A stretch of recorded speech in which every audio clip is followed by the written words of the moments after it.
Sud Radio, le grand matin week-end, 6h-10h, Jean-Marie Bordry. Excellent réveil et excellent samedi à vous sur Sud Radio. On vous accompagne jusqu'à 10h. On va commémorer aussi tout au long de ce grand matin Sud Radio les 20 ans du 11 septembre, ces attentats qui ont marqué la vie de tous ceux qui étaient à peu près en âge de comprendre et de voir ce qui se passait et auxquels ils ont assisté en direct à la télévision ou alors à la radio. Dans 10 minutes, dans le grand matin week-end sur Sud Radio, retenez bien son nom, Evergrande. C'est un géant chinois de l'immobilier qui est au bord de la faillite. Il risque d'entraîner un effet domino. Ce sera l'info Éco Plus de Didier Testo à 8h16. Mais avant cela, malheureusement, un premier bilan du procès le plus douloureux et surtout le plus important de l'année. Le procès considérable des attentats du 13 novembre 2015, ces attentats qui avaient fait près de 130 morts dans Paris et à Saint-Denis. Bonjour à vous plutôt, Claire Josserand-Schmitt. Oui, bonjour. Soyez la bienvenue sur Sud Radio. Vous êtes avocate, vous représentez 28 familles de victimes des attentats du 13 novembre. Hier, 3e jour de ce procès des attentats terroristes du 13 novembre, avec un moment particulièrement douloureux puisque le président a égrené les noms et les âges des 130 personnes décédées. Oui, c'était effectivement un moment très fort. C'est certainement le moment le plus fort de l'audience hier. Depuis le début du procès, nous sommes plongés dans la mise en place, je dirais, administrative du procès. Donc, nous se retrouvons entre professionnels, magistrats, avocats de la défense, avocats des parties civiles. Et puis, à un moment donné, dans un temps que je qualifierais d'un peu suspendu, le président a effectivement donné cette liste très très longue de victimes en précisant à chaque fois leur âge. Et donc ce sont des minutes très longues au cours desquelles on entend des prénoms, des noms des prénoms, 25 ans, 32 ans, 22 ans, 17 ans même, la plus jeune victime du Bataclan. Donc cela nous replace tous dans une réalité et nous ramène à une très forte humilité pour apporter ces débats. Oui, la réalité de l'horreur de cette nuit du 13 novembre 2015, notamment dans la salle de spectacle du Bataclan où les terroristes ont fait irruption. Ce procès, Claire Josserand-Schmitt, est-ce que c'est le procès d'un homme, Salah Abdeslam, ou est-ce que c'est le procès de son idéologie, l'islamisme radical, le djihadisme ? Alors, ce n'est pas le procès d'un homme, mais de 20 hommes.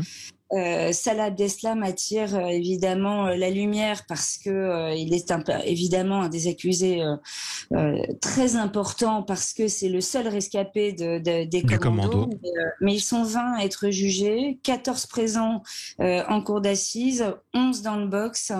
Ils ont pour la plupart d'entre eux une implication très forte dans la commission des attentats du 13 novembre 2015. Donc pour les victimes que je représente et puis pour les autres, pour mes confrères en partie civile, nous abordons cela de façon très professionnelle. Non, c'est pas le procès d'un homme en particulier, mais nous attendons que la cour d'assises statue sur l'ensemble des personnes qui comparaissent. En revanche, effectivement, au cœur du sujet, il y a l'idéologie politique d'État islamique.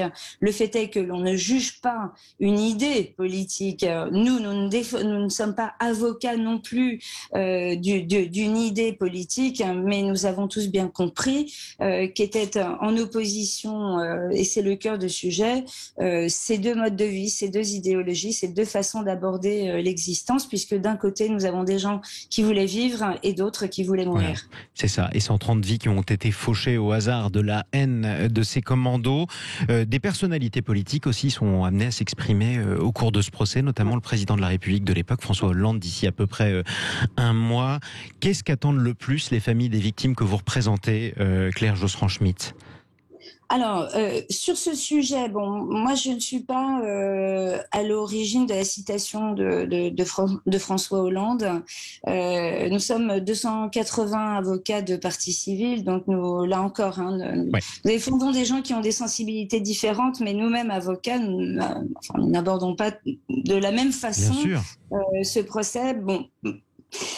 Il ne faut pas perdre de vue que le procès qui va nous occuper pendant 9 mois, c'est pas le procès des défaillances de l'État, même si des questions très très légitimes se posent, et ça là-dessus c'est normal que les victimes soient en attente de réponses.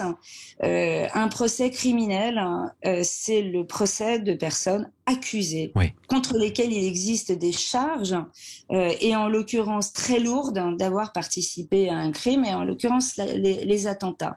Alors évidemment, il y a de très nombreuses questions qui se posent, on en parle de plus en plus. Il y a eu un documentaire qui est passé l'autre jour, Les Ondes du Bataclan, qui ont réitéré tous ces questionnements sur les circonstances, pourquoi des sentinelles étaient présents et n'ont pas pu tirer, pourquoi l'ABI, qui fait partie de la BRI, est repassé par 36 caisses des Orfèvres en Galets. Enfin, il y a des tas de questions qui se posent.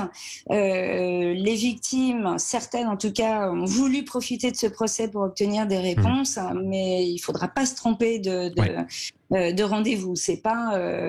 Moi, j'attends beaucoup plus de l'audition des accusés, des confrontations, de l'audition des officiers de police judiciaire, en tout cas dans le cœur de ce procès, que du passage de François Hollande. Merci beaucoup, Claire Josserand-Schmitt. Et bon courage à vous, surtout pour ce long procès qui va être très douloureux, y compris pour toutes les familles que vous représentez. Bon courage à vous et surtout bon courage à elle. Je rappelle, Claire Josserand-Schmitt, que vous êtes avocate des 28 familles de victimes de ces attentats du 13 novembre. Chers amis, restez